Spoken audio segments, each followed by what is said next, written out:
Hello, everybody, and welcome to Red 2 Chatter, the show about everything Star Wars. I'm your host, Dallin, and with me I have my other host, Jay, and not Ryan. Not Ryan. And we have the fill-in for Ryan. Which is the panda bear that we stole from our niece. Right.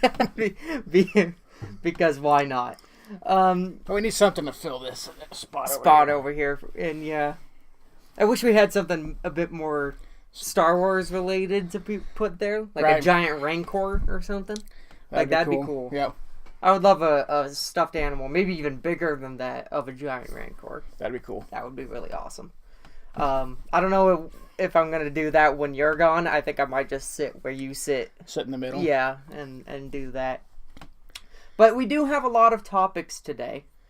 News is starting to pick back up. Yeah, quite a bit. So I guess we'll start with the first one, which is Rebels mid-season premiere episode titles, descriptions, and release dates. So we can go take a look at that. I'm excited for seeing how they finish off this show.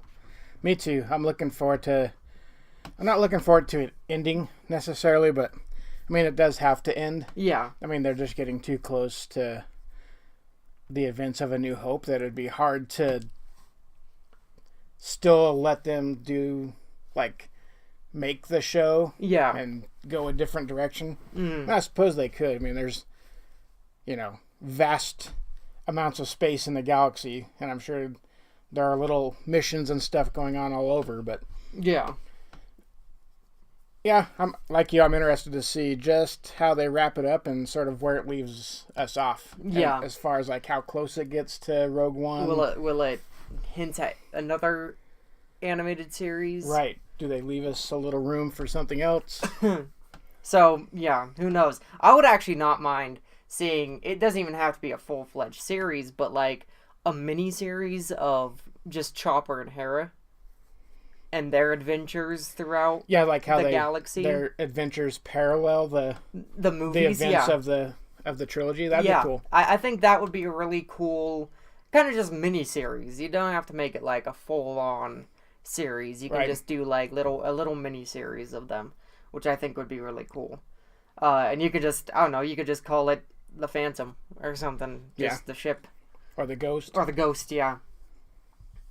So the first episode is titled Jedi Knight and will air on February 24th. Jedi Knight, not in the sense that you guys might think it is. It's actually the time of day night, not the medieval type night. Right. Not knight in shining armor. It's night as in nightfall or darkness. Yeah. And so the Ghost crew infiltrates, this is the description, the Ghost crew infiltrates the Imperial headquarters on Lothal to save one of their own. We already know who that is. That's Hera, because she got captured. Yeah. So, I mean, knowing that she survives, though, it kind of does suck out a little bit of the tension as to what will happen to her character. But you don't know that the rescue will be successful. Yeah, True. This could be the thing that completely separates her from the group permanently. Yeah, Chopper might catch up to her eventually, but this might be the thing that separates them just completely. And the second episode is titled Doom, which is Kanan's actual name, but it's all in caps, and it will air on March 3rd. And so this is basically says, reeling from a devastating loss, the Ghost crew rallies together to find a new purpose and resolve. So, devastating loss. Devastating loss. Who dies? Who dies? Who gets it? Who bites the dust? Man, and I'm just throwing out my theory. My theory on Kanan.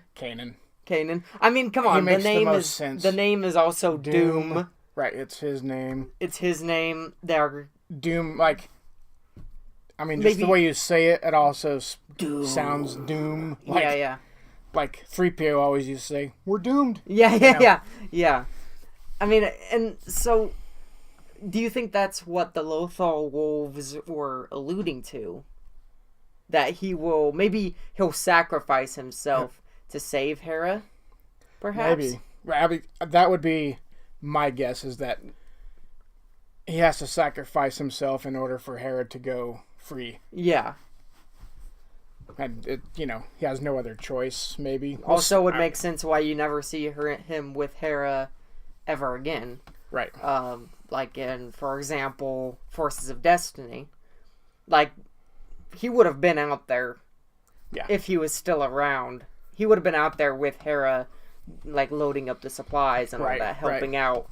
He wouldn't be just sitting on his butt in the ghost. No. And he wouldn't go into hiding again. No.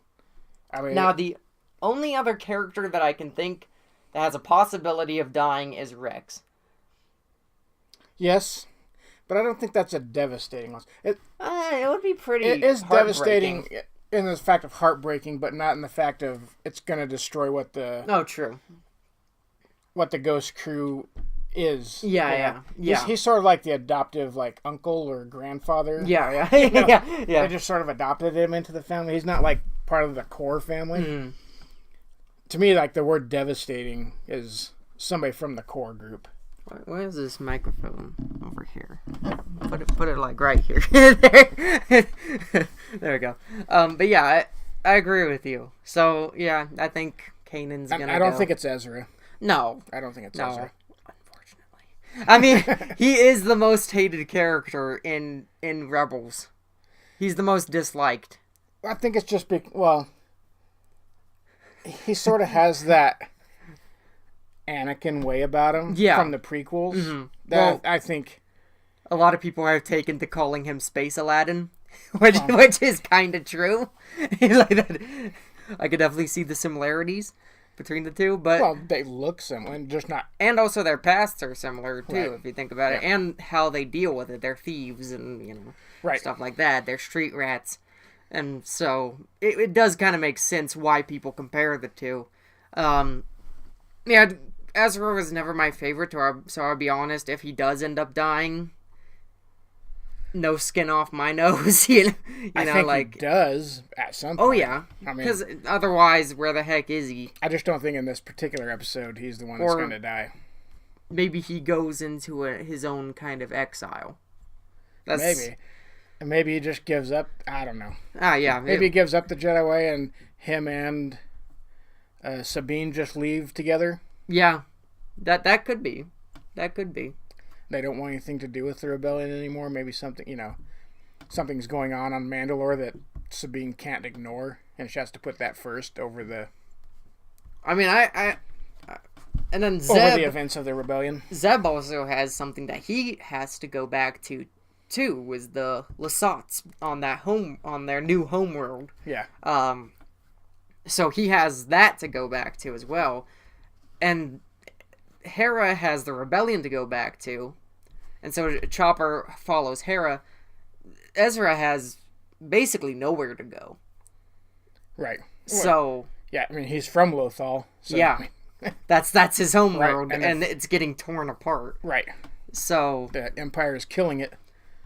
He's definitely the one in most risk right now. Like at least like in losing himself. Yeah. Because everyone else has that kind of support to them. Right. So we got the next topic. I think we covered that. Yeah. What do you think, Panda? We're doing good? Alright, that's good. Alright. Star Wars Lucasfilm story group. Guess we could call him Panda Baba. Panda Baba, there you go. We could just pretend he's a walrus man. A walrus man. So, Star Wars The Last Jedi, the Lucasfilm story group reveals origins of The Last Jedi's codename Space Bear. It's kind of just a fun little topic. Just not really much of news, but it's, just something fun. Yeah. Let's see here. So it says, we were talking about how Luke had retreated and just taken himself out of the world, and for some reason, it felt like Legends of the Fall when Tristan goes into the woods in the end, Rain Roberts shared.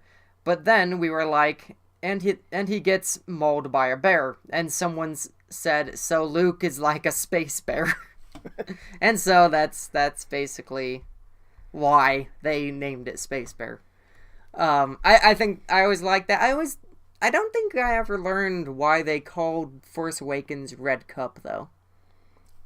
Who knows? I don't think we've ever learned that. I think they just try to come up with the most obscure name just so people don't... Yeah, I mean, for example, the first... stumble upon it. You know, you're not gonna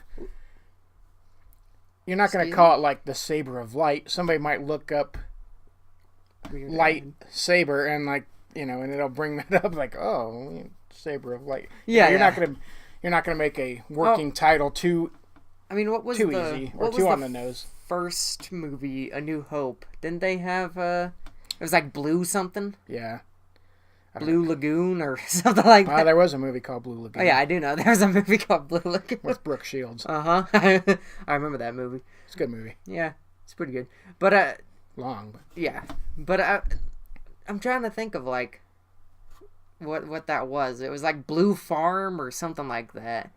Blue Acreage, something. Blue Ranch. I don't know. I'd have to look it up. Yeah, it was something like that. I don't remember what it was called. Now I kind of wanted to go back and see what the other names of the other movies were. Like some of the code, prequels. Yeah, the code names of the other, just to see if I can like find something in there that tells me like, oh, that's why they named it this. That's why the code name was this for a while. Red Cup still goes right over my head, but But the 9th movie is Black Diamond. That's the code name for the 9th movie. So who knows what that is? How did that article come up when that was supposed to be about solo reshoots? What, that one? Yeah. The Lucasfilm story.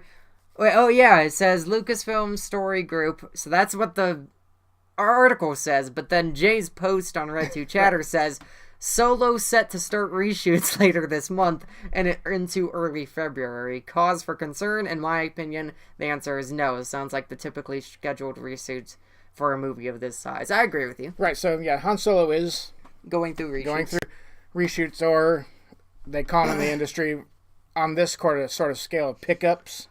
Yeah, they're just sort of filling in some stuff that they need. Maybe they didn't get the sound quality from the actor's voice they needed or whatever. So they're going in to do some reshoots. But it's standard procedure. It's not like for a movie this size. Even though Ron Howard is reshot 80%. Those aren't reshoots. Yeah. That's just the basic production of the movie. There was reshoots for Last Jedi. There's reshoots for Force Awakens and Rogue One. Every movie. I think the reason why people hate reshoots so much and just the thought of reshoots is because of that Fantastic Four movie that had reshoots. And it was so bad and so obvious that in some of the scenes that were reshot because they had to put that one lady who played Invisible Woman, they had to put her in a blonde wig. And it's the most obvious thing in the whole freaking world that it's a blue wig. or a blonde wig. And on the other hand, there's reshoots like World War Z. They reshot They reshot like almost 90% of that movie during their reshoot period. Because, they were originally supposed to go to India, right? Yeah. It was an entirely different movie when they finished. The ending was supposed to be completely different. He was supposed to go to India, but instead he went to Russia. And then the problem is, there's a part in the movie that you can see their mouths say India, but they dubbed over the line, and it says Russia instead, and you're like, that's not what you said. So just like, as long as the reshoots aren't that level, like, where it's so noticeable, then it's fine. Like, for example, Last Jedi had reshoots I didn't notice. It looked like...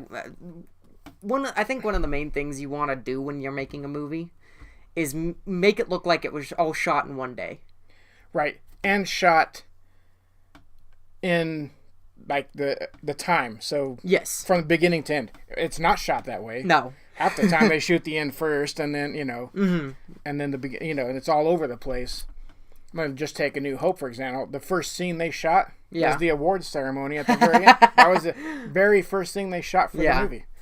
So, yeah, no movie is shot in a linear fashion, but you want to be able to watch it and assume that it was. Yeah. And Yeah. Last Jedi, I think. So you have that like seamless transitions. Yeah. I think Last Jedi did it pretty well, except for that one flub up with the bag, and that was the only problem that kind of took me out for a little bit. Second viewing, and I was like, I'm not so sure that wasn't on purpose. Yeah. Yeah. They had to have something, so they just moved the bag. Like, oh, we'll see if people pick up on it. Right. There's only one line in that movie where it sounds like it was dubbed over, re-recorded. Yeah, like later, like dubbed over. Right. Yeah, and that's when Rey is coming in for her first lesson, and she approaches Luke from the back, and it's like you don't really hear anything except for her voice, and it sounds very like rehearsed. It was put in a studio. Right. Like, yeah, it sounds very rehearsed. Doesn't match. Yeah, it doesn't match the environment around her. Right. Like, there should be an echo, but there's no echo. And I don't know if that was on purpose, because every time Luke asked why she's there, well, I'm here because the rebellion needs you, blah, blah, blah. Leia sent me, and it sounded like rehearsed lines, and it just became... That was the last time she said it, I think. Yeah. Or maybe the second to last time she said it. But it definitely sounded like it was shot not there on very post-recorded. Right, yeah. It had to be put back in for some reason. Yeah, I noticed that too. Like, because her mouth moved a little bit weird when she was saying that line. And I was like, that doesn't quite match up. And it sounds like she's just reading it. Like she's not acting it like on a stage. Exactly. It sounds like she's just reading the line. Yeah, that was one point where I was like, geez, I hope Daisy Ridley doesn't act like this throughout the whole movie. Luckily, she didn't. Right, no, it's just that one line. It was just that one line, and I was like, the very first time I watched it, I was like, that's very, like, that was a very specific line that I don't care if you're in a movie or not. Like, if you want to seem natural, you're gonna stumble or, or you use a couple pauses, like in your speaking. But no, she went on like this long train of dialogue, and I mean, it's just a couple sentences, but it just sounded like it very rehearsed. Like I noticed it the very first time I watched the movie. Like noticed it and like, same here. What is this? I was like, why is she saying it like that? Why does it sound like that? I noticed it too. Maybe you guys picked up on it out there too. Yeah. If you didn't, go watch it again and see. If you're looking for it, it'll be obvious. It should be obvious to you. Oh, yeah. And when I watch, Star Wars movie, when I watch any movie, I watch it in a kind of critical, but yet also fun-loving way. So, yeah. So this is Star Wars sound designers reveal the Jedi tree chant from The Last Jedi. I thought this was kind of cool how what they used for it. Yeah. And how they sort of dug into the lore of Star Wars to get the stuff for it. Yeah. So it says... Let's see here. What did they use? Which one? Well, they used the Jedi code for it. I heard some of it. Like, there's no peace, or like, something, there's peace. Right. It's right there. It's like Force instinct about peace, knowledge, serenity, and the Force. Like, there's peace, there's Force. There's a lot of words in there that is. There's not this, but there's this. There's not this. There's no emotion. There's peace. Right. I think that's the Jedi code. I'm not well versed. It's from the Jedi code. It came from Legends. Yeah. Well, no, I mean, I'm trying to remember the Jedi code. Oh, the actual code. Because I remember having to freaking memorize that thing in Star Wars Knights of the Republic when you're trying to become a Jedi. And... Okay, there it is. There is no emotion, there is peace, there is no ignorance, there is knowledge, there is no passion, there is serenity, there is no chaos, there is harmony, there is no death, there is the Force. Right. So that's kind of what they used, like for the little chant that you can hear just subtly in the background when she's being called by the tree. Yeah. For the first time on Octo. Pretty cool. Now, regarding legends and stuff, what would you mind them bringing in maybe the Sith code in like a future movie? No. Actually, I would like to see Rian Johnson's trilogy sort of deal with that. The Sith more? I think the origins of the Sith versus the Jedi. Yes, I think so too. Like back when there was a lot of Sith and a lot of Jedi, and how they kind of worked together and not work together at the same time because they were killing each other. But at the same time, they did kind of have a community in Legends, they had a community on Korriban, and that's where they lived. That was the Sith homeworld. That's where people brought in apprentices and trained them and all that. And that's where they worked under the first emperor of the game, the emperor of that time. Korriban is one of my favorite planets. So hey, Rian Johnson, if you want to bring in Korriban, I'd like to see him deal with that time period. We don't really, because he can do whatever he wants with it. Yes, really. Yeah, he can take those parts from Legends that like really work, and then make it as just do his own thing with it. I think it'd be really cool. Yeah, me too. I would also like to see maybe some non-human characters take more leading roles. I don't mean like main character, but like, side characters, more, I think of the main cast. Like, I would love to see a Zabrak be... And I that would be super cool, but I think the problem with that is just getting them in that makeup every day if it's going to be makeup, and having it look consistent throughout the entire movie. Yeah, but that's a suit that they can make. Sorry if you can hear the look dog. And feel consistent throughout the entire movie. Whereas, you put somebody into the Shak Ti makeup every day. Yeah. To get it perfect every time, somebody's going to notice. Hey, that little triangle's off, or that little diamond. That little diamond's moved over. Somebody's going to notice, and then. I mean, but you could. There's those types of things. I think it's just harder. That's a risk. I was gonna say you could CGI on their face, and superimpose it. Well, you could do motion capture, yeah. I mean, and that's come a long way. Well, look at the War for Planet of the Apes. And the Planet of the Apes trilogy. The lead character is all mocap. Yeah. I mean, we're following Caesar. He's completely motion captured, and it looks awesome. Mm-hmm. Now, the third movie falls apart for me. I don't really like the third movie. The first two I love. Yeah. And I love about the first half quarter. To 2/3 of the third one, and then it just goes like 3/4 of the third movie. Yeah, and then craps the bed after that, and sort of ruins the whole trilogy. I just won't watch the third one anymore. I'll just watch the first two. Just don't consider that one canon, right? In the movies, like some people are trying to do with the last. Yeah, there you go. That's fine. Just don't watch it anymore. Just don't watch it. Yeah, and just pretend that none of that happened, and then try to piece it together when the 9th movie comes out. Right. I mean, I don't think it's, and if Ryan were here, he would completely agree with me. But the what's that movie where the first movie's awesome, and the second movie it just left my mind. The second movie sucked. Pirates of the Caribbean. Highlander and Highlander 2. Bella. The Force Awakens is for some people. Well, actually, no, not The Force Awakens. The first trilogy to some people, the original is great. Highlander. Yeah. This, the prequel is sort of like. It's like Highlander 2. Who really needed that, And then this new trilogy is sort of becoming Pain. Highlander 3, where they're trying to bring it back together for some people, Yeah. Or some people might equate Force Awakens with Highlander and Last Jedi with Highlander 2, and they just want to no, get rid of it. Yeah. That never happened. I'm holding on to the onto the tablecloth just in case. Hopefully she'll be alright. Hopefully. She's sitting right now. Yeah, we just have a little visitor in the studio. Yeah.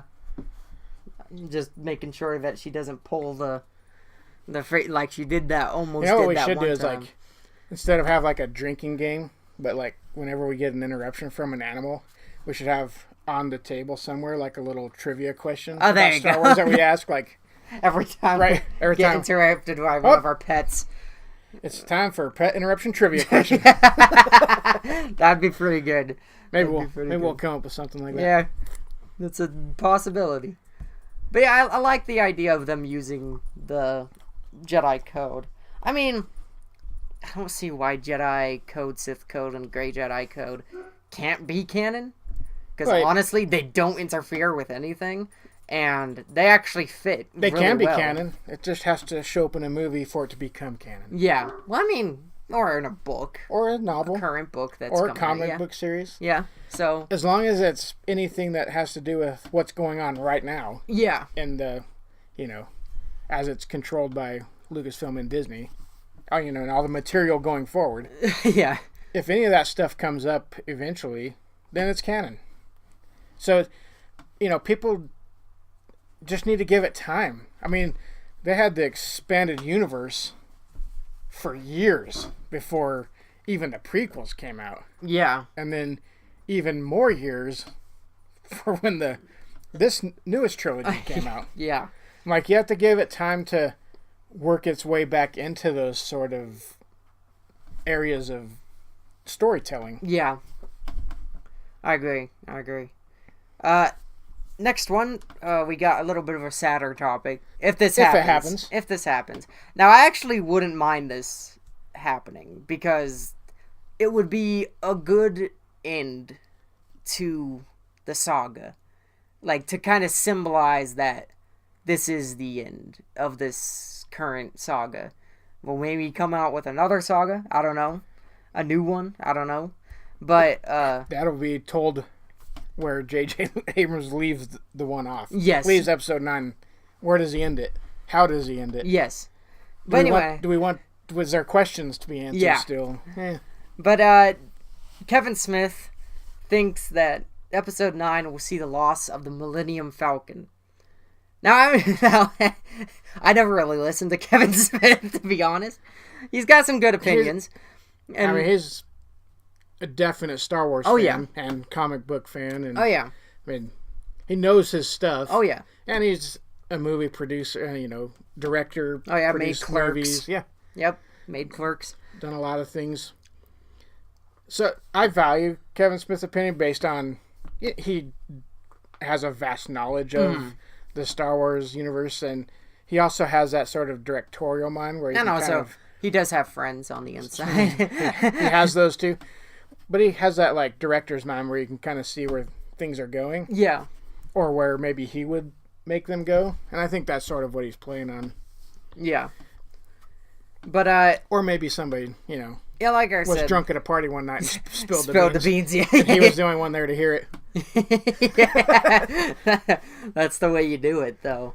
You have to get him. You have to get him drunk and then get him talking about. Oh, so how's the new Star Wars movie coming? How's that new story coming along? Oh, it's great. Well, you aren't gonna believe it. We're gonna blow up the Millennium. No, how would you like it to go out? Like, if they did this, how? Because I think it would have to be triumphant.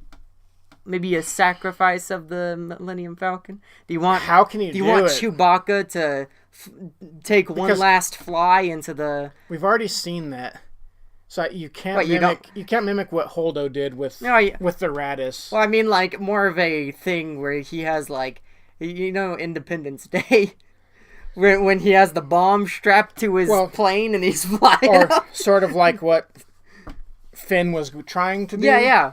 So like, he just like, I don't know, maybe he Because you're gonna lose blows up Chewie that way something. too. Yeah. That's the hard part. Is if it does get destroyed, somebody has to go with it. If it's in a battle. Now, if it's just on the ground and nobody's in it, but that would be kind of a disservice. It would be. It would be. Yeah, it would be. It's like well, if a tree falls over in the woods and nobody's around to hear it, does it really matter? Yeah.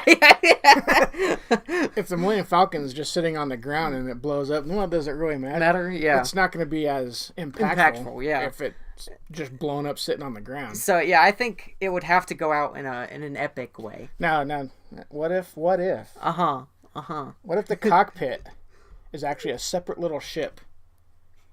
Just like like that little. So it's like a little pod that shoots out.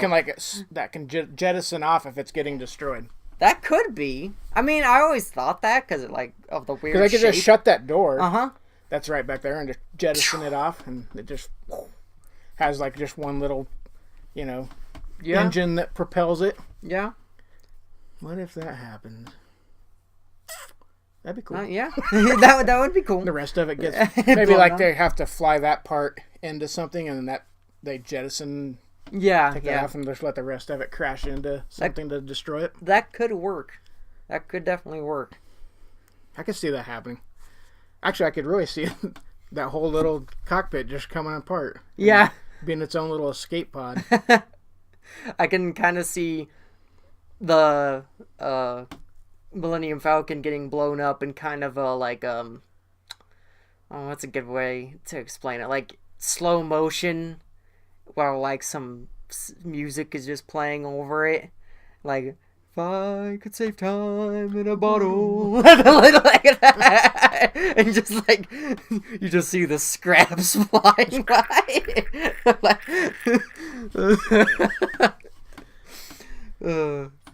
But yeah, I mean, I'll cry.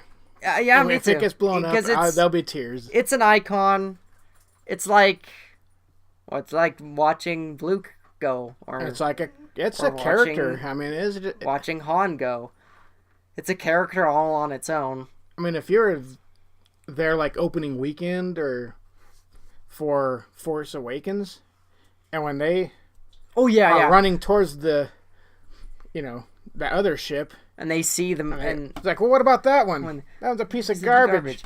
And they run by it, and then the garbage will do, and they turn around and you see it, and it has that music. Man, people were cheering. Everyone cheered. Yep, that was a great moment. Oh yeah, in that movie. Oh yeah, the opening weekend, with the crowd seeing it for the first time. Yeah, that was an awesome moment. It was really good. So it just has that sort of gravitas that that ship does. It will be like a character death, basically. Yep. That old girl has done a lot of freaking things. Yeah, I'm interested to see its sort of evolution now, because we're gonna see it more pristine in this new Han Solo movie, I think. Oh yeah, like we're gonna see less junky, less I think modifications. It's gonna still be a bit junk, but I think it's gonna look a lot cleaner, sleek. Yeah. Like it's gonna be those modifications that Han does to it that makes it look like a piece of junk. In between this movie and A New Hope, that gets Luke to say, "What a piece of junk." Yeah. Well, she may not look my much, kid, but it's like made a lot of special modifications. It's like the most quoted freaking line on this show. I swear, you and Ryan always gonna say it every time. That's A New Hope is infinitely quotable. There's so many lines from actually the entire first trilogy. Yeah, the original trilogies. But yeah, I'll be sad when it goes. Yeah. Next topic. The expanded universe story that led to Lucasfilm rewriting the Star Wars canon. I don't like their... We've discussed this on a previous episode. Yeah, it's the legend story that I told you guys of a while ago, of Chewbacca getting crushed by the moon. And I don't like their reasoning. Because it's like, I gotta admit, I kind of agree with Don here in the comments section. They said they couldn't handle that death, but they're okay with the one in The Force Awakens. I kind of agree with them a little bit. Like, really? That's the one that made you... No, like I don't think it's the fact that Chewie died. I think it's in the way he died. Well, you don't like him giving a big hug to the moon as it fell on his face? I think it's the act of the act in which killed Chewie. Yeah. Versus... Well, I mean, I think a lot of people though they look at that story and they're like, it's dumb. But like, there was a lot of backstory as to why the moon crashed on that planet. There was that creature that could affect the gravity, and it could pull the moon. It was pulling the moon towards it to kill everyone, and he sacrificed himself to save Anakin Solo. Right. And so that's why he died. And so a lot of people, I think, don't give that story enough credit, and they just look at the death and be like, that's stupid.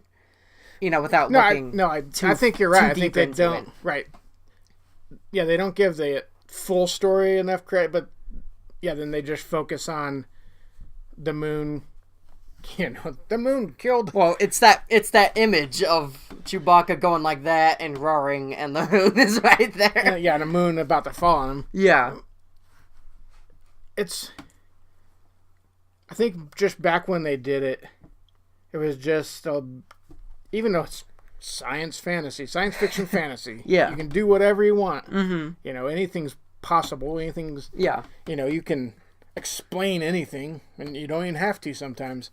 You can just make it happen, and that's the way it is out here in this part of the galaxy. Neck of the woods. That's what this creature is capable of doing. Yeah. It's capable of pulling the moon, and using the gravity of the planet it's on to pull the moon closer to it and eventually collide with it. Yeah. Okay. I mean, we're in the middle. Well, I wouldn't call it the middle. We're in the beginning steps of writing our own science fiction fantasy. Yeah. Sort of. We're like graphic novel. We're like. And when you start to think about world building and. Yeah. When you start to think about world building and all that stuff, you realize we can make anything happen. Yeah. Anything we want. But it's our story. Yeah. I just think that it was so outside the realm of what's already happened in Star Wars. Bizarre. Right, that it just didn't fit with what they wanted to do, so they decided, but they could have just retconned that book, just that single book, and had him die a different way if they wanted to. Yeah. I mean, they could have just retconned it and we'll have him go out a different way. We'll have everything happen. Maybe it'll just be a meteor shower that comes in and kills him instead of a whole planet. I've said this once and I've said it again. To get rid of all of the Legends stuff, absolutely all of it, I think was a little bit overboard. Because there was just so much stuff, and it pissed off a lot of people. And I completely understand, because they spent hours and hours devoted to these characters. And people spent years and years creating all that stuff. Yeah. But only for it to get flushed down the freaking toilet. I can understand why people are mad. Sure, I understand why people are mad, but I also understand but I don't understand why people don't give the new stuff time to develop. Yeah, and retell those stories in a different way that fits more with what's going on now, or bring everything back together somewhat. Yeah, and it's just gonna take time. Are we ever going to have a Jason Solo and a Jaina and a... No. No. We're not going to have Anakin Solo. We're not going to have... that's never going to happen. Yeah, we're not going to have Luke and his kids. I would love to see Mara We have Ben Solo. But... Now, could Ben Solo have a kid and name him Jason Solo? Absolutely. Yeah, sure. Why not? I don't know who Kylo could marry. There's plenty of weird girls out there in the galaxy. Well, there's plenty of weird girls on this planet who would marry Kylo Swolo.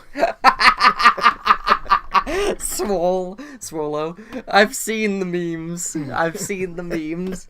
Oh man, I should just put up a picture of that meme, just of that image. Of him. With his, I love the one. I like how that scene became an instant meme, but I actually like that scene. Yeah, because it's funny. It is a funny scene. Yeah, like Rey's reaction. Yeah. Can you please put a robot on him or something? It shows Kylo in a more vulnerable position as well. Yeah.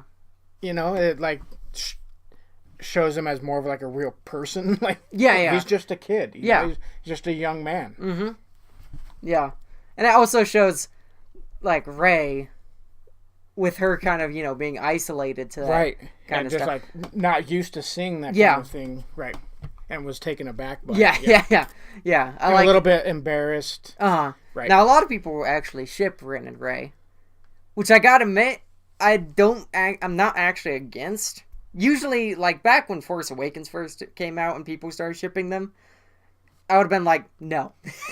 But now I'm like, after seeing The Last Jedi, I'm like, okay, I can kind of see why people kind of want to see these two get together. It's gonna take a lot. Oh, yeah. Especially now. Oh, yeah. And especially Rey with really... two available love interests already at Rey's hands right now. You got Poe and Finn.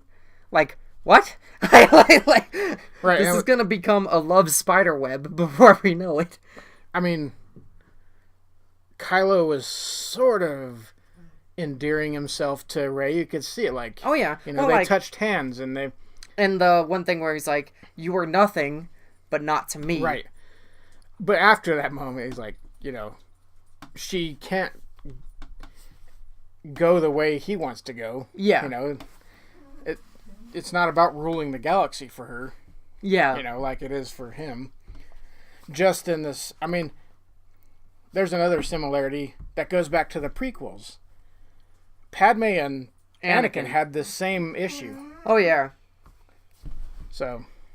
You putting in your 2 cents there, brother? We're going to have another trivia question. It's time for an animal interruption trivia question. With her jingly collar. Like, I wouldn't be so annoyed if her collar wasn't so jingly. And if she wasn't such a crybaby. She does whine a lot. But we have another topic. Be quiet, you. We got another topic. Come here. Be careful. Amy Hennig, who is the head, or one of the heads of Visceral Games, she is basically talking about what happened with the Visceral Star Wars game. I already know what happened, but whatever, we'll read. I think we're in an inflection point right now. Obviously, what happened with our Star Wars project didn't come out of the blue. A lot of too dramatic articles are written about it, the death of linear story games and all that kind of stuff. But look, there is a real problem. This line we've been running up to for a lot of years, which is the rising cost of development and the desires or the demands even of players in terms of hours of gameplay, fidelity, production values, additional modes, all these things. Those pressures end up very real internally. If it costs you, say, $100 million or more to make a game, how are you making that money back and making a profit? And the $60 price point can't change, right?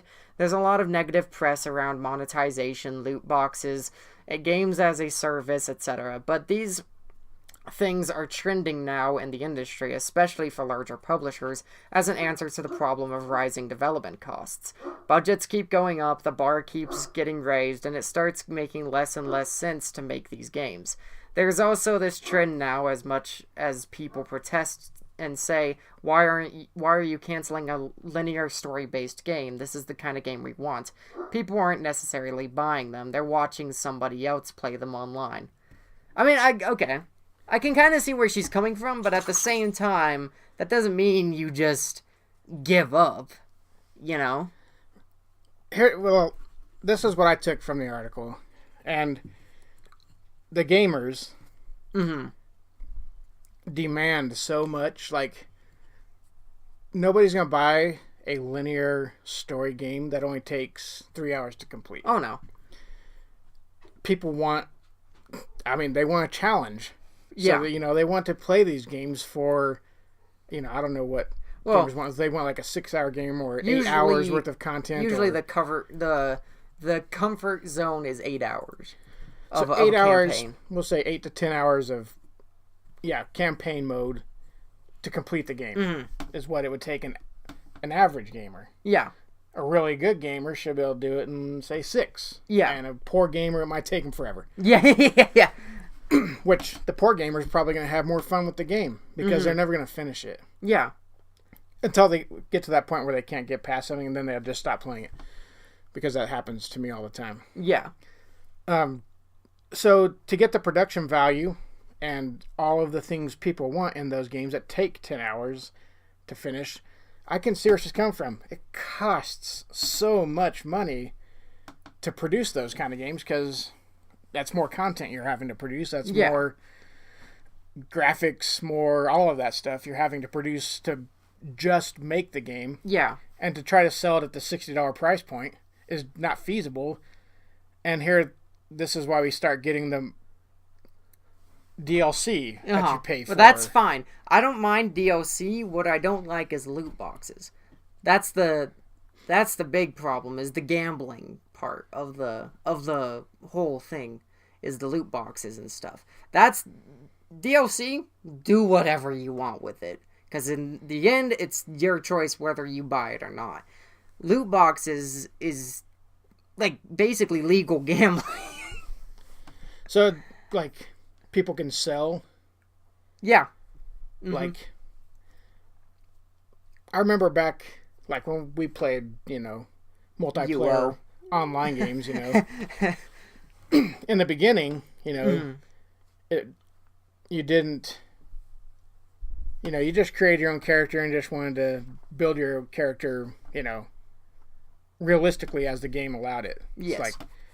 And then once people got to certain levels and had all their characters made, they didn't want to spend the time anymore to build another character up. They just wanted that character to be instantly good. So they either cheated the game, which you could do on online games, and make, I don't even remember what they call it anymore, but they basically hack the game a bit, to get their character to a certain to progress faster. Yeah. So I don't know if that takes place in Xbox games and that kind of stuff, or if you can just buy certain things harder from people to make your character better. Well, usually you're buying advances from the company who made the game to make your character better.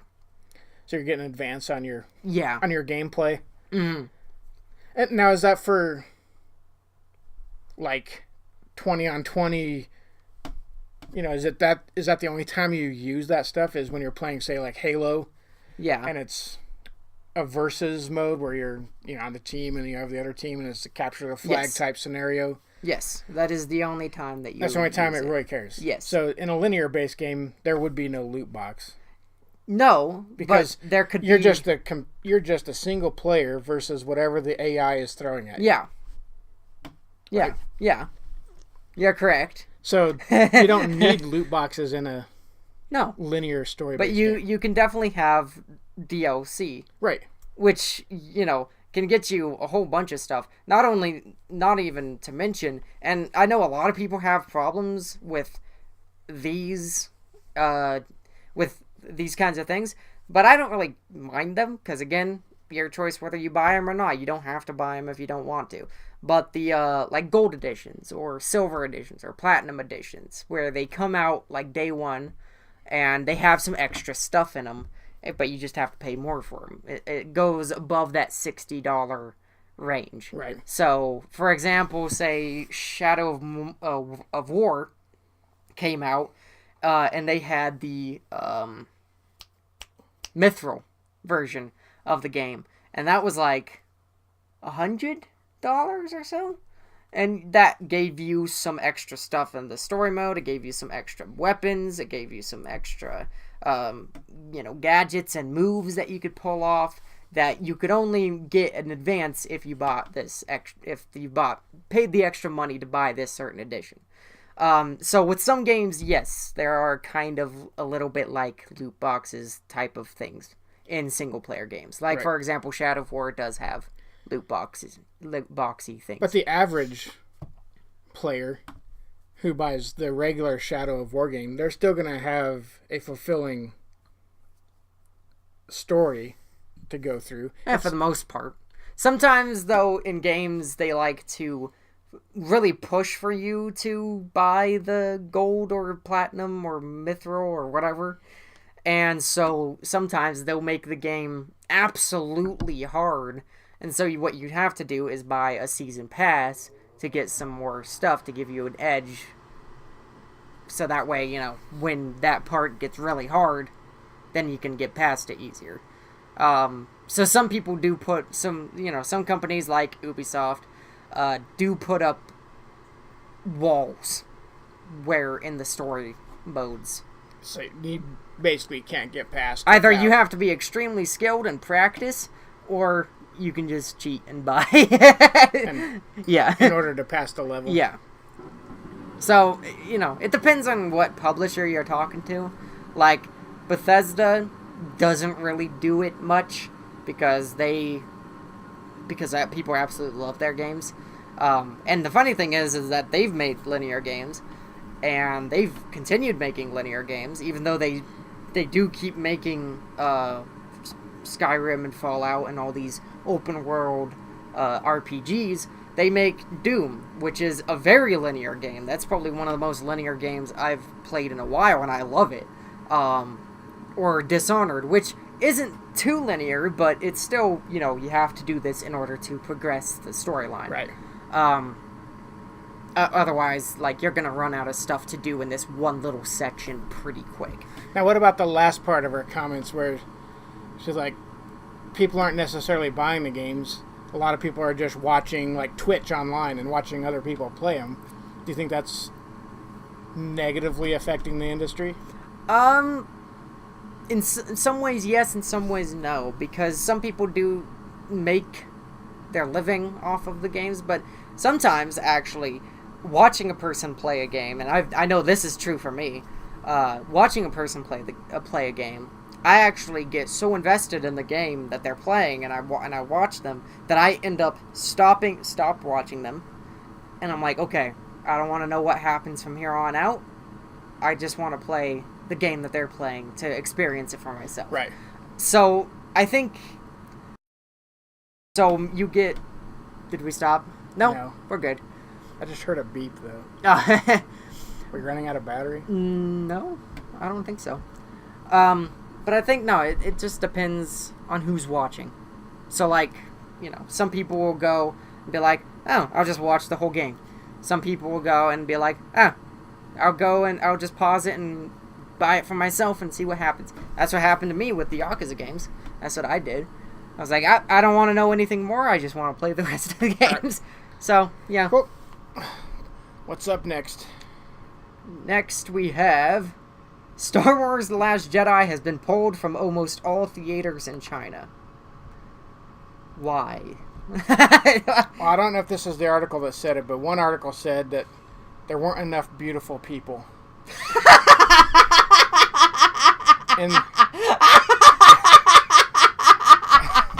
that's what it said. What? So the people weren't beautiful enough.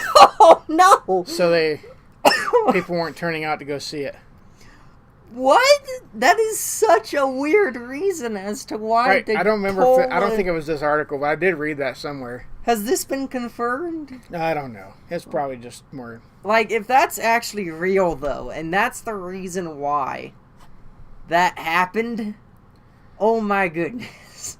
I just think that it got released so late in China that I think a lot of it was spoiled for them. Yeah, that could be true. With you know, the internet and YouTube, and you know, it's easy now for somebody to just click on YouTube, run it through like a basic translator almost, and then you have all the, you know, you're getting everything, all the spoilers, and I mean, people are watching it like, I'm not gonna go see it now. I thought Last Jedi, I thought Last Jedi was gonna do really well in China, because China, you know, really seems to like action movies quite a bit. And I think that's another reason why it didn't do as well, is because it went up against Jumanji. Ah, yeah.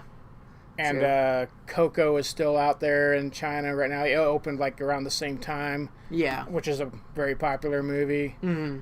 And they're all like Disney a lot of, you know, Disney products out there. So, right. I just don't know if. I just think it was the spoiler thing. I think. Yeah. I think. It's your fault. Right. It's our fault too, though. Sorry, China. So sorry, China. If we ruined Star Wars for you. But if it's about that beautiful people thing, I read that somewhere. I'll have to find that article and post it on the Facebook page. That there weren't enough beautiful people. That is people pretty weren't funny. turning out to see it because they're all a bunch of ugly Americans in that movie. But with the except for with the a lot addition of them like are Rose British, and but right, but they're all still Americans. But, well, they're Westerners. Yeah, there you go. But Finn, Rose, Poe isn't white. No, he's Puerto Rican, isn't he? Oscar Isaac. I'm not sure where Oscar's from, actually. Huh. I think it's some sort of Latin background. Yeah. But yeah, that's... Huh. Well, you win some, you lose some. Look, it's not... Gonna like hurt. I said in the post, it's not really a... Well, how do I phrase it? You say... It's not a poor reflection on the film, for me. No. It doesn't reflect poorly on The Last Jedi. And the things it's already accomplished. I mean, it's already in the top 10 worldwide without China. Yeah.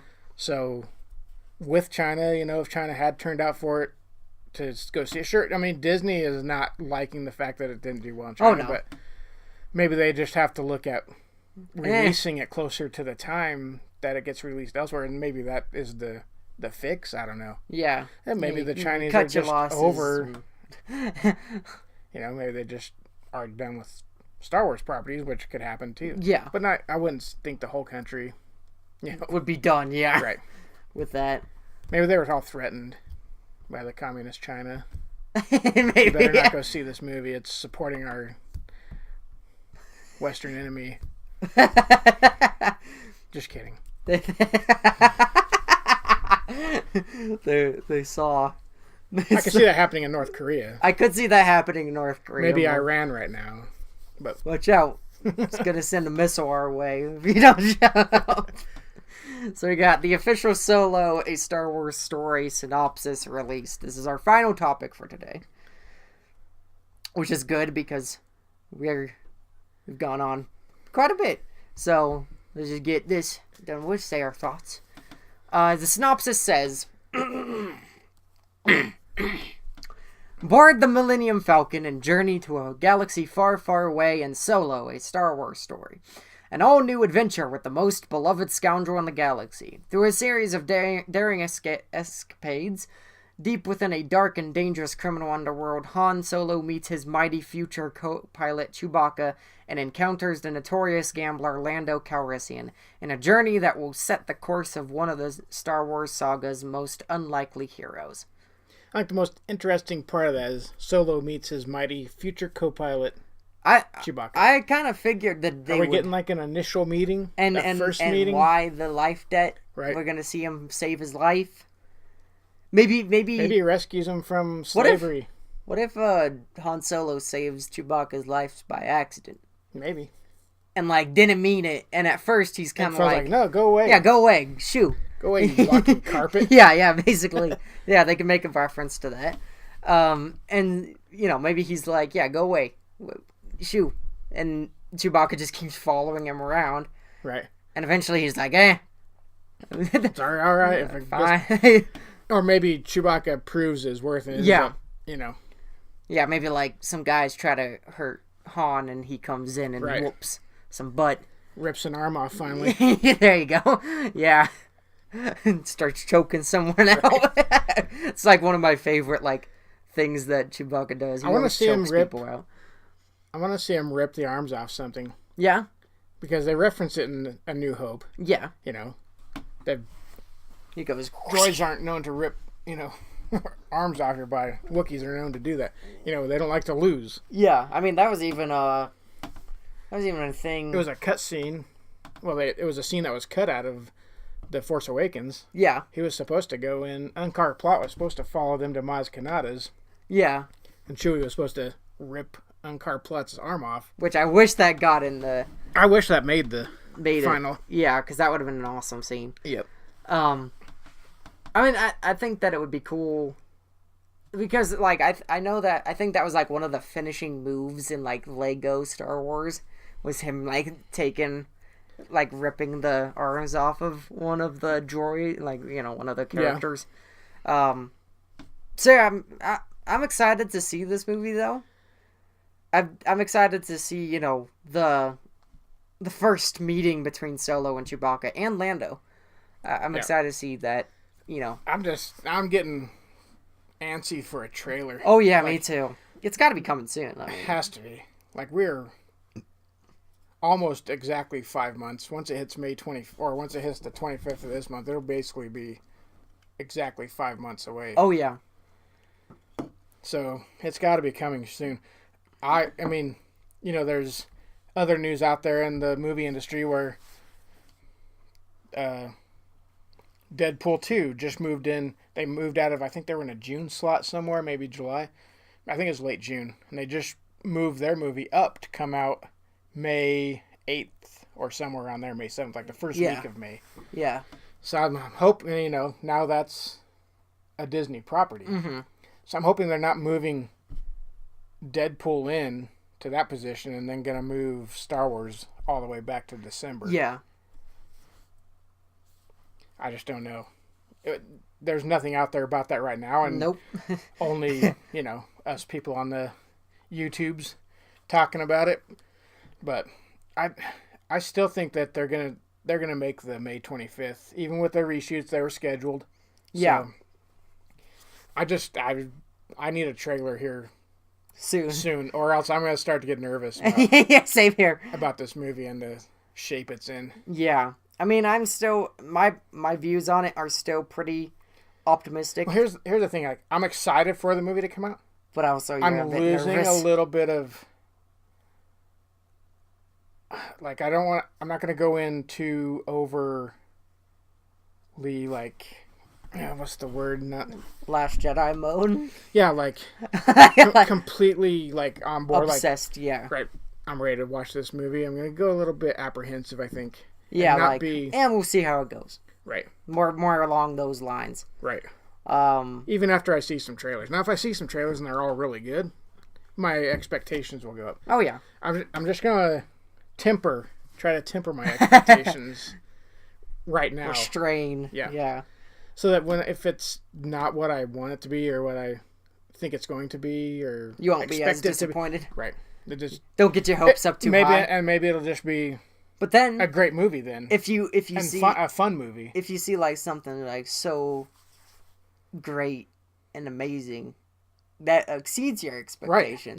Right. Then it's all, cherry on the top then. Then you come home with a big smile on your face.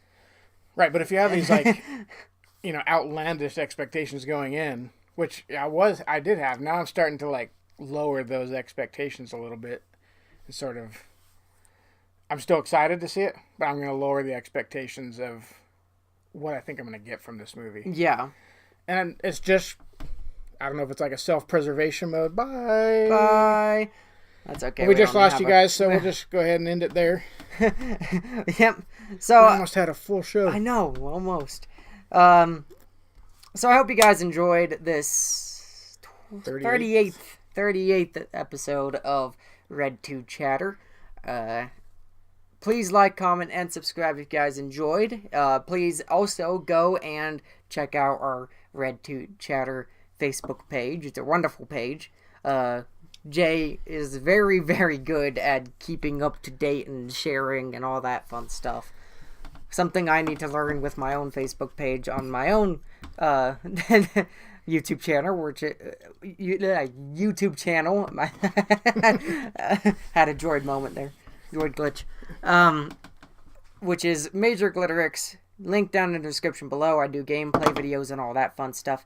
And Jay, where can people find you? You can find me on Instagram at JWilsonByDesign and on Twitter at JBird51. He does commissions, by the way. I do some art commissions. There's a few pieces up. I'm going to post some more up. I did some for Christmas for people that I couldn't post because I didn't want them to see what they were getting. So I can post those now.